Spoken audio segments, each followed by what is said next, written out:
kind of tired right now. Uh, I can't summon my voice at the moment. But what we have to read now is There Will Come Soft Rains by Ray Bradbury. And I just googled just to get to know the story a little bit. It's a science fiction short story by author Ray Bradbury, written as a chronicle about a lone house that stands intact in a Californian city that has otherwise been obliterated by a nuclear bomb and then is destroyed in a fire caused by a windstorm. The title is from 1918. Okay.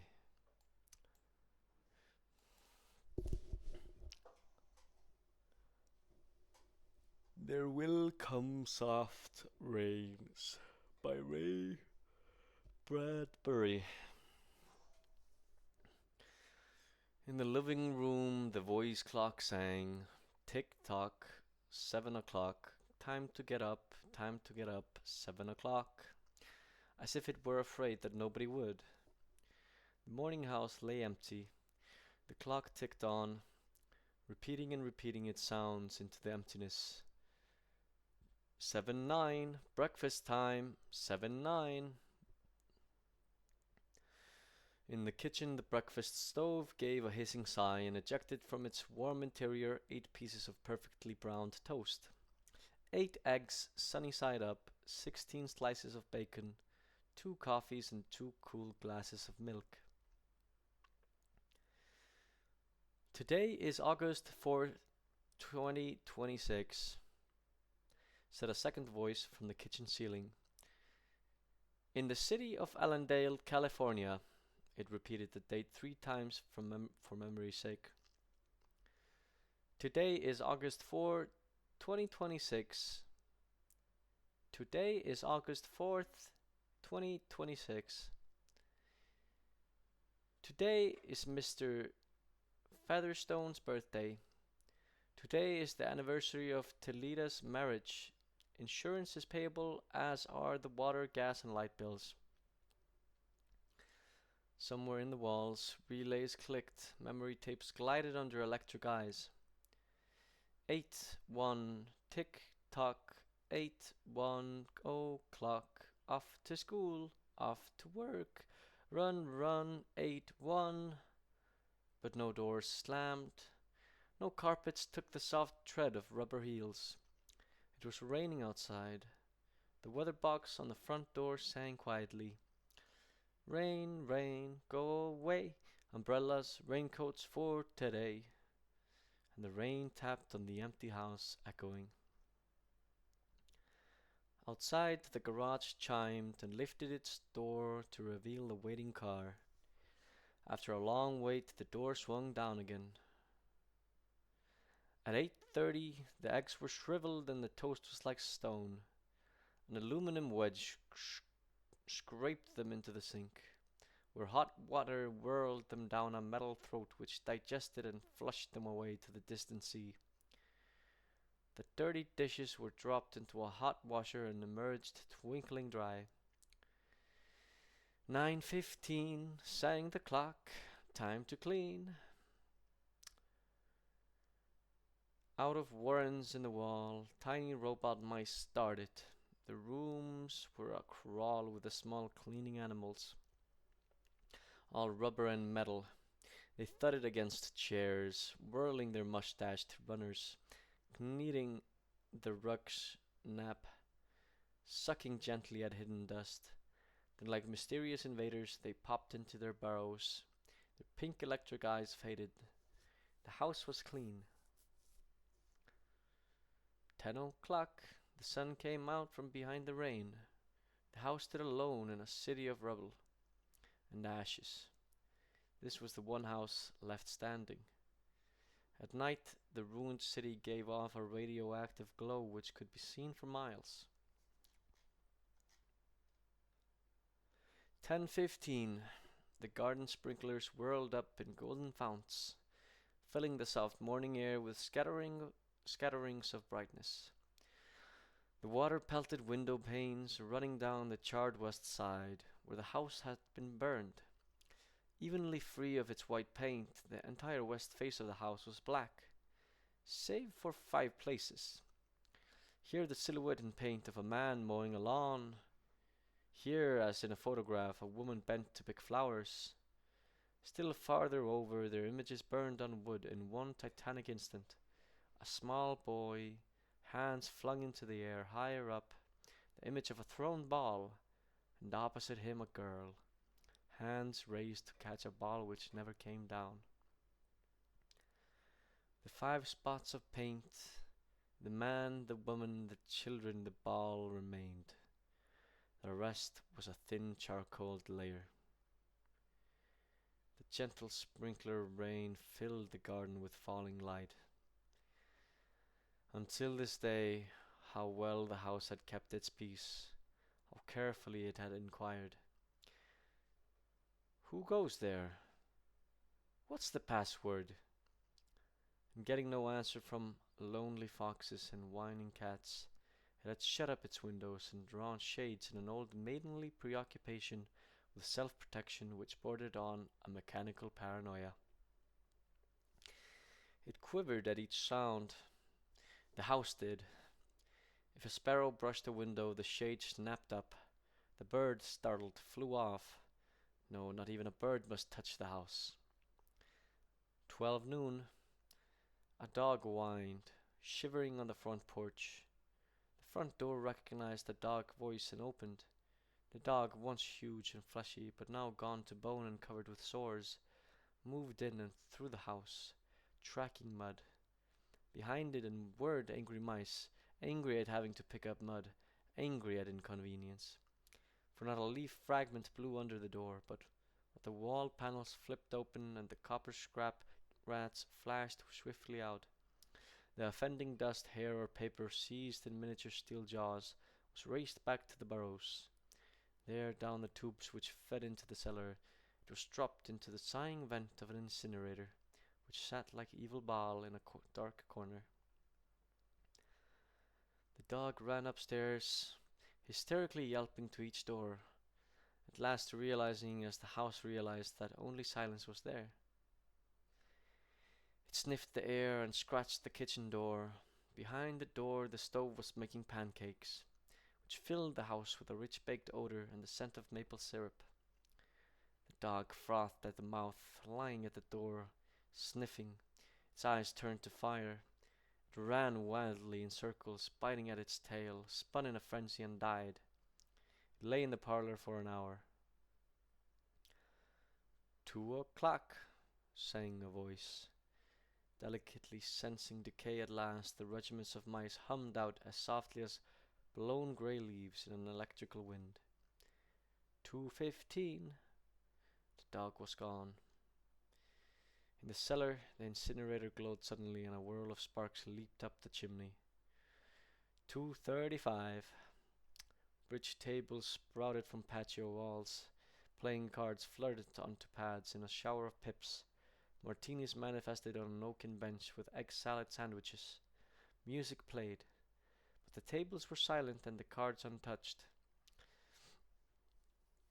At 4 o'clock the tables folded like great butterflies back through the panelled walls. 4:30. The nursery walls glowed. Animals took shape.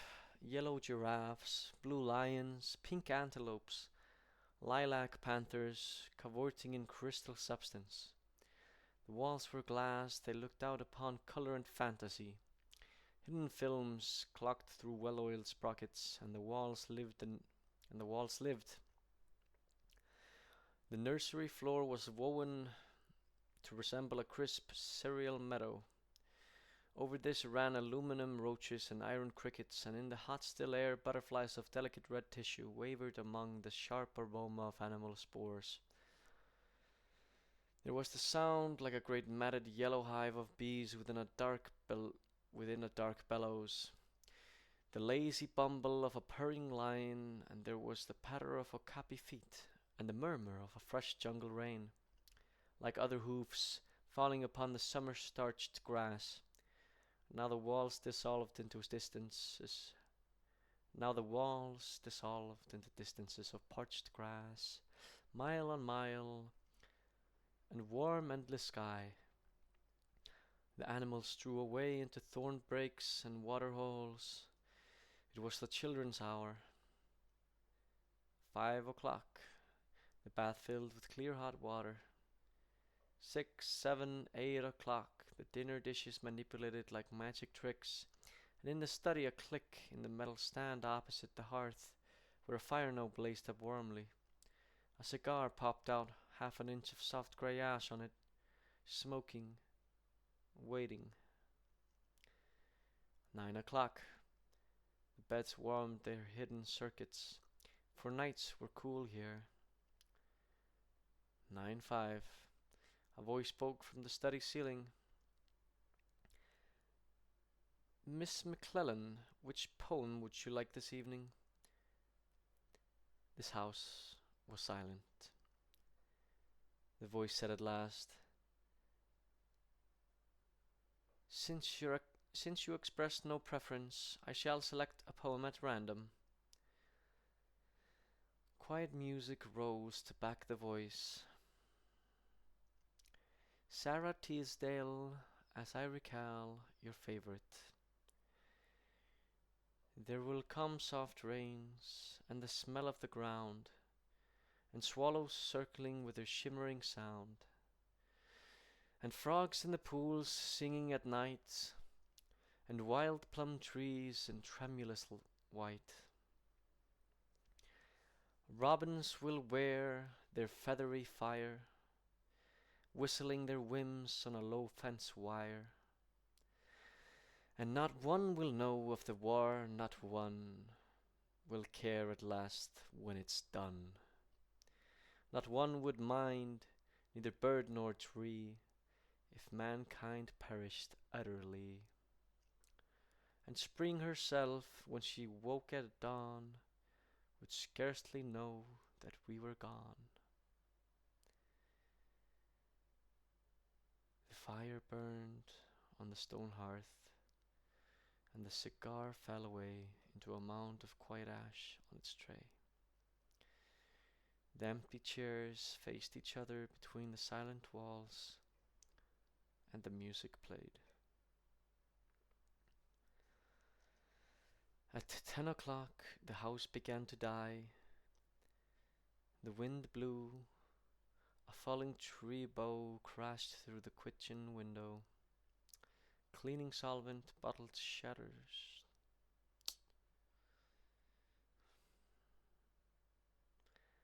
At 10 o'clock the house began to die.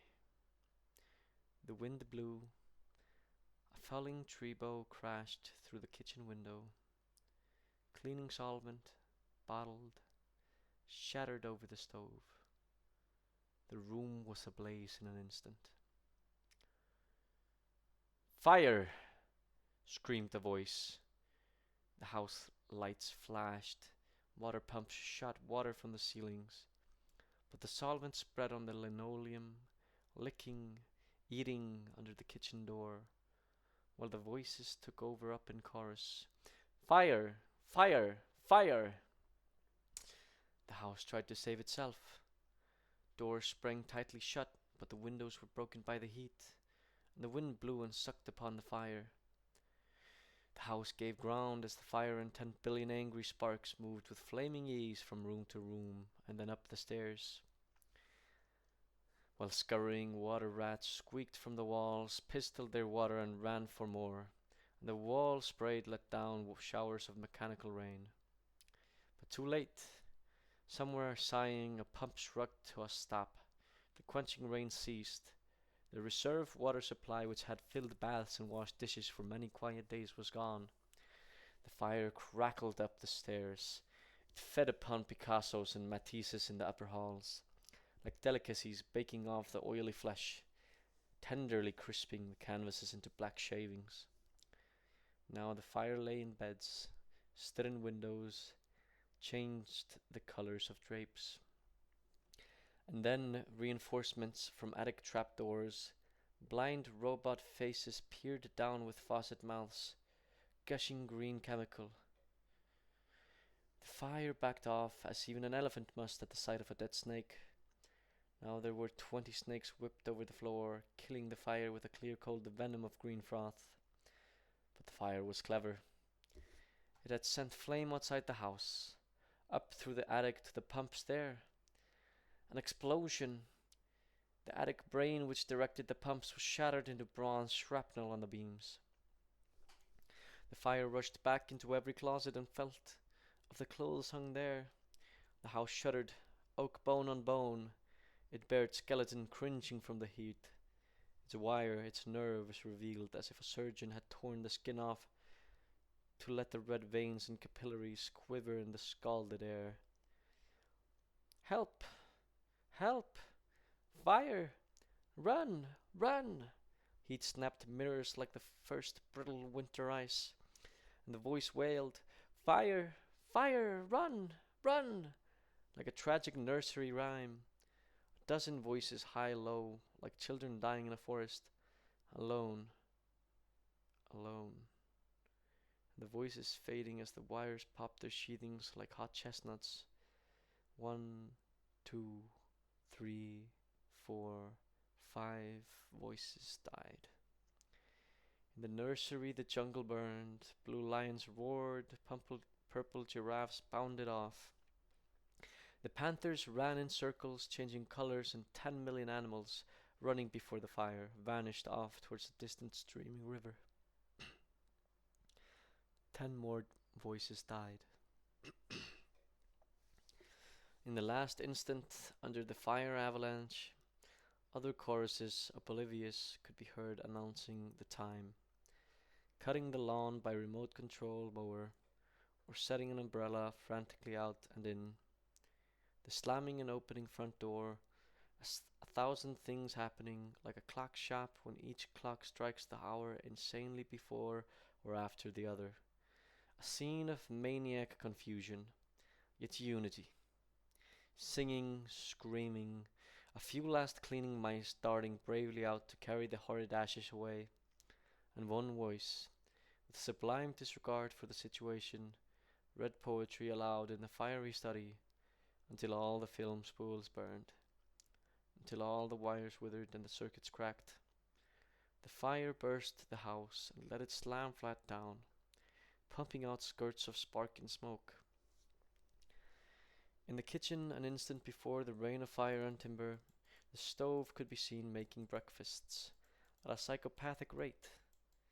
10 dozen eggs, 6 loaves of toast, 20 dozen bacon strips, which, eaten by fire, started the stove working again, hysterically hissing.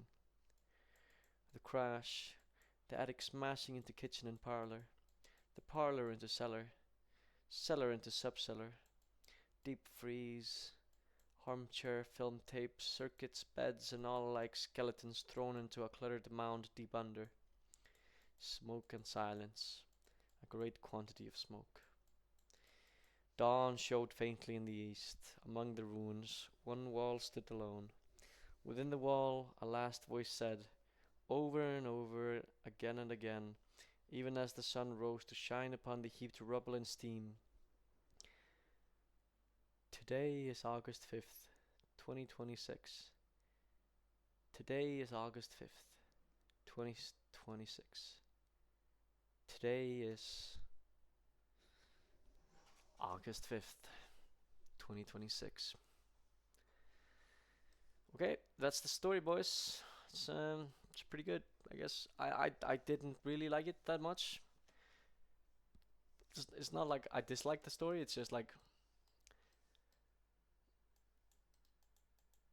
it's pretty cool, but I was having a difficulty reading it. I feel like if I